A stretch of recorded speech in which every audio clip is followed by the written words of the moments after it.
But first, the fate of SEPTA service. Pennsylvania lawmakers will decide whether or not the Transit Authority receives the money it needs to prevent drastic cuts. And time's running out. SEPTA says a deal needs to be reached by Thursday.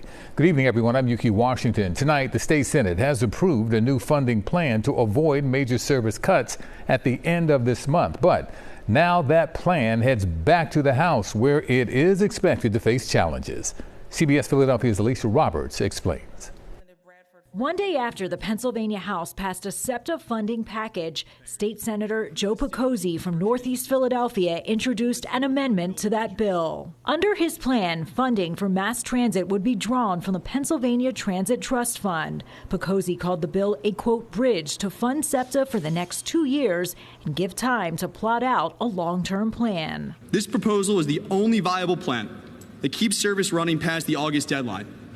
By enacting this legislation, we give ourselves the breathing room to design a better, safer, more accountable transit system. But Democrats in the Senate oppose the plan, saying it takes money away from transit infrastructure projects and would make it hard for agencies to maintain aging fleets. The proposal before us, quite simply, robs money from urgently needed capital projects to pay for operating costs. This is service cuts by another name. This amendment is a cut to mass transit masquerading as funding. Picozzi's amendment was approved in the Republican majority state Senate with a 27-22 vote. It still faces final approval in the Democratic majority House, where it is expected to face challenges to clear.